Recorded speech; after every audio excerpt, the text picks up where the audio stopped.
آج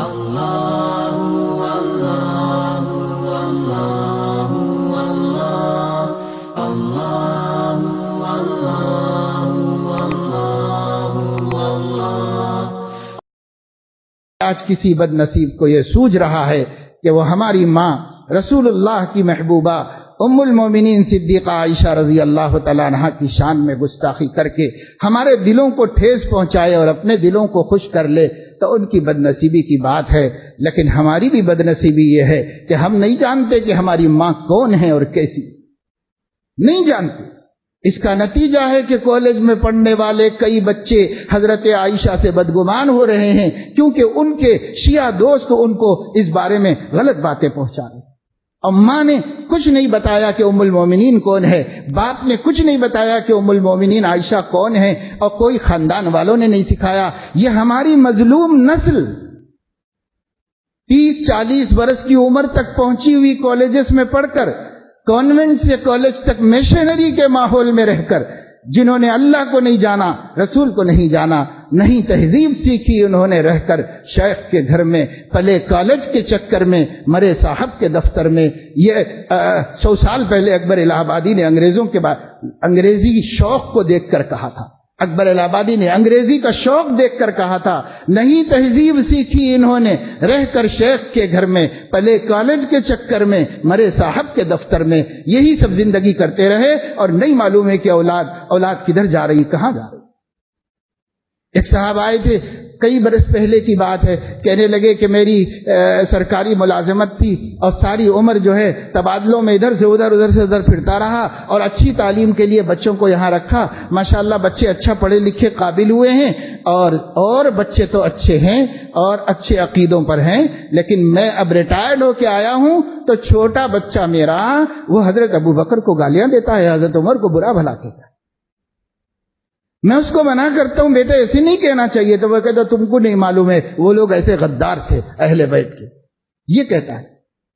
اب میں سمجھاتا ہوں کیا کروں. ہم نے کہا اب کیا کروں، جب چڑیا چگ گئی کھیت، اب کیا کر سکتے. اولاد اللہ نے دی تھی، انہیں ایمان نہیں سکھانا چاہیے تھا. حضور نے کب فرمایا تھا؟ 1400 سال پہلے فرمایا تھا کہ ادبوا اولادکم بحب اللہ وحب الرسول وحب اہل بیت النبی. اپنی اولاد کو اللہ کی محبت، رسول کی محبت اور نبی کے اہل بیت اطہار کی محبت پر تربیت کرو. ہم نے کیا محبت سکھائی؟ ہم نے کیا بتایا کہ اہل بیت کون ہوتے ہیں؟ شیعوں نے جن کو اہل بیت کہا، سارے سنی انہی کو اہل بیت سمجھ رہے ہیں. اور اہل بیت جو حقیقی ہیں ان کو چھوڑ رہے ہیں. وہ بھی ہیں جن کو شیعہ اہل بیت کہتے ہیں، ہم ان کو بھی اپنی آنکھوں کا تارا سمجھتے ہیں اور اپنے دل کا مداوا سمجھتے ہیں.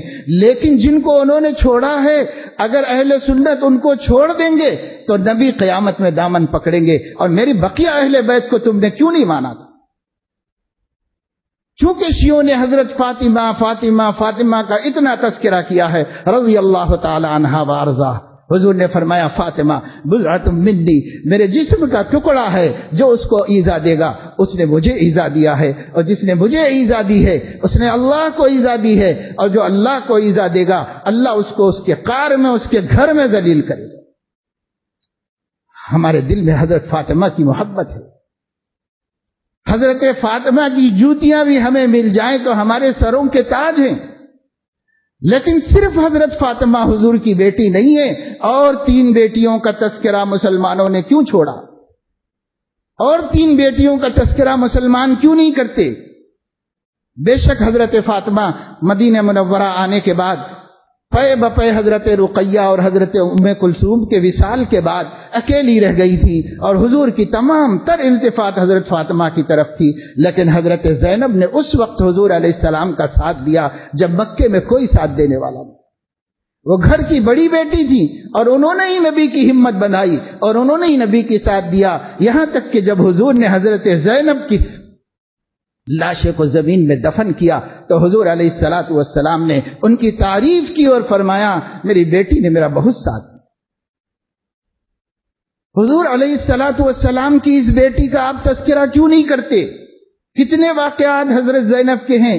ہجرت کس مصیبت سے کی ہے اور کس طرح مکے سے مدینہ تشریف لائیں. راستے میں حبار بن اسود نے آپ کی بیٹی کے پیٹ پر نیزہ مارا، وہ حاملہ تھی، زہر پھیل گیا اور حضور علیہ السلام کی بیٹی اسی زہر کی تکلیف سے انتقال فرما دی۔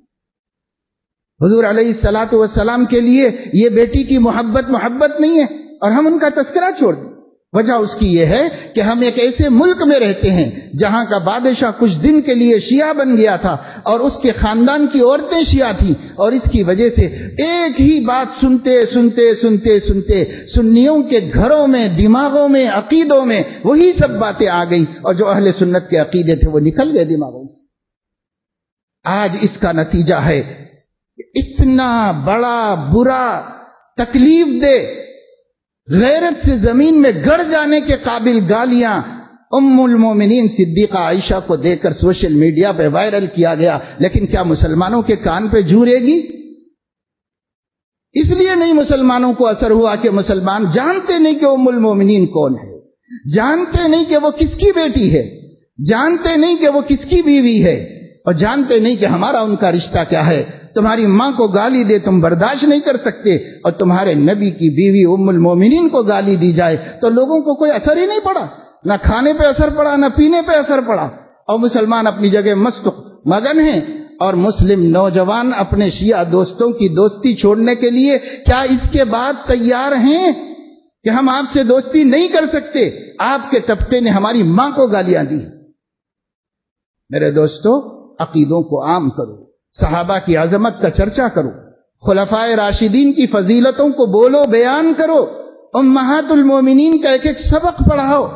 حضرت مولانا عاشق الہی بلند شہری رحمت اللہ علیہ جب ہندوستان میں تھے، اب تو مدینہ ہجرت کر کے وصال بھی فرما گئے، انہوں نے مسلم خواتین کے 20 سبق نام کا ایک چھوٹا سا رسالہ لکھا تھا۔ انہوں نے امہات المومنین کے نام سے امہات المومنین کا تھوڑا تذکرہ کیا تھا۔ انہوں نے بنات اطہار کے نام سے حضور کی بیٹیوں کا تذکرہ کیا تھا۔ آپ حضور کی بیٹیوں کے بارے میں کچھ نہیں جانتے، اگر نام جانتے ہیں تو صرف حضرت فاطمہ کا جانتے ہیں، بس اتنا معلوم ہے کہ حضرت فاطمہ حضور کی بیٹی ہے، خود ان کی فضیلتیں بھی نہیں جانتے اور ان کے مقام و مرتبے سے بھی واقف نہیں آتے۔ کیوں؟ اس واسطے کہ آج مسلمان کو ہر شوق ہے سوائے مذہب کے شوق، دین کا اور دین کے علم کا کوئی شوق نہیں۔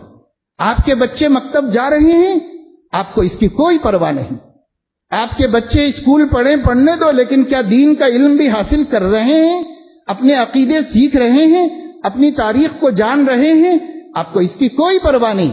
میرا بچہ اچھا پڑھا لکھا قابل ہو جائے اور دنیا میں 4 دن اچھی زندگی گزارے، چاہے قبر میں سانپ لوٹے اور چاہے حشر میں اللہ کے سامنے ذلیل ہو اور نبی منہ پھیر لیں، اور چاہے جہنم کا ایندھن بن جانے دو۔ اس 4 دن کی زندگی میں اسے بنگلہ چاہیے، موٹر چاہیے، اور اس 4 دن کی زندگی میں اچھی زندگی چاہیے۔ کیسے خسیس فکر کے ہو گئے ماں باپ، اور کیسے سنگ دل ہو گئے ماں باپ، اپنی اولاد کی عاقبت اور انجام کی کوئی پرواہ نہیں۔ یہ ماں باپ ہیں، ان کے سینوں میں دل ہے یا پتھر ہے؟ یہ کیسے ماں باپ اپنی اولاد کو دین سکھانے کے لیے تیار نہیں، اپنے اولاد کو صحابہ کے بارے میں بتانے کے لیے تیار نہیں، اپنے صحابہ کو امہات المومنین کے بارے میں بتانے کے لیے تیار نہیں؟ کیسے پتا چلے گا بیٹی کو، کیسے پتا چلے گا ہمارے بیٹے کو اگر ہم نہیں بتائیں گے؟ چرچا کرو میرے دوستو، دشمن ان کے خلاف چرچا کر رہا ہے، وہ اس کا دین ہے، وہ اپنے دین پہ چل رہا ہے، ہمیں کوئی اس سے لینا دینا نہیں۔ آپ کا دین کیا ہے؟ آپ بھی تو اپنے دین کا چرچا کرو، اپنے دین کو پھیلاؤ، اپنے دین کو عام کرو، گھروں میں تعلیم کتاب کی کرو، گھروں میں لوگوں کو پڑھ کے سناؤ۔ اور میں آپ سے کہتا ہوں، بعض لوگوں سے معذرت کے ساتھ، کہ گھروں میں تعلیم کی بات آتی ہے تو بس ایک کتاب لے کے بیٹھے ہیں 100 سال سے، وہی چند باتیں بتا رہے ہیں۔ یہ کس کو معلوم ہے؟ یہ کب معلوم ہوگا؟ کیسے معلوم ہوگا؟ کیا اللہ کے نبی اتنا ہی دین لے کے آئے ہیں جتنے دین کا آپ تذکرہ کر رہے ہو، اور اس میں سے بھی چن کے 4 حدیثیں پڑھ کے بند کر کے رکھتے ہو؟ کیا اتنا ہی دین نبی لے کے آئے ہیں؟ کیا صرف نماز، صرف روزہ، صرف ذکر، صرف تبلیغ؟ ارے بھائی، عقیدے کیا ہیں؟ تاریخ کیا ہے؟ صحابہ کون ہیں؟ امہات المومنین کون ہیں؟ ازواج مطہرات کون ہیں؟ اس کے بارے میں کیوں نہیں کتابوں کی تعلیم ہو رہی ہے؟ اس کے بارے میں لوگ کیوں نہیں پڑھ رہے ہیں، سنا رہے ہیں؟ ایک ایک چلہ چلے جاتے ہیں، پورے چلے میں سوائے یہ چند حدیثوں کے کچھ نہیں جان کے آتے۔ اس 40 دن میں اس نوجوان غریب کو کیا کیا نہیں سکھایا جا سکتا تھا، لیکن اس کا وقت خراب کر کے اس کو پھر ویسا جیسا کا تیسا لے کر کے آتے ہیں۔ تو کوئی شکیل بن حنیف پر ایمان لا رہا ہے اور کوئی جو ہے عیسائیت کی طرف جا رہا ہے، کوئی کہیں جا رہا ہے، کوئی کہیں جا رہا ہے۔ مجھے کہنے دیجئے، میرے دل میں دکھ ہے، میں آپ کے سامنے ظاہر کرتا ہوں۔ کیا ہو رہا ہے؟ کیوں نہیں دین کا تذکرہ ہوتا ہے؟ کیوں نہیں صحابہ کے ذکر ہوتے ہیں؟ کیوں نہیں خلفائے راشدین کا تذکرہ ہوتا ہے؟ اب کیوں ہم اپنے عقیدوں کو نہیں بیان کرتے کہ سنیوں کے یہ عقائد ہیں، روافض کے یہ عقائد ہیں، ہمیں ان کے عقیدوں سے اپنے کو دور رکھنا پڑے گا؟ اس کا بیان کیوں نہیں ہوتا؟ کیوں نہیں مسجدوں کے محرابوں اور ممبروں سے دین اسلام کو پیش کیا جا رہا ہے؟ کیا پابندیاں ہیں کہ یہ بولو، یہ نہیں بولو، یہ بولو؟ عالم سب بولے، سارا دین بولے عالم، اور اگر نہیں بولتا تو کہیں منہ چھپا کے چلو بھر پانی میں ڈوب کے مرے۔ کائے کے لیے عالم بنا ہے؟ سارا علم لوگوں تک پہنچنا چاہیے۔ جب تک علم تھا ہماری قوم بھٹکتی نہیں تھی، جب سے علم ختم ہوا ہے اس جہل کے اندھیروں میں مارے مارے پھر رہی ہے۔ دین محفوظ ہے نہ عقیدہ محفوظ۔ یہ میرا فریضہ ہے جو میں نے بیان کیا ہے، چاہے کسی کو اچھا لگے کسی کو برا لگے، مجھے اللہ کے سامنے کھڑے ہونا ہے اور اللہ کے نبی کو مرنے کے بعد منہ دکھانا ہے۔ وآخر دعوانا ان الحمد للہ رب العالمین۔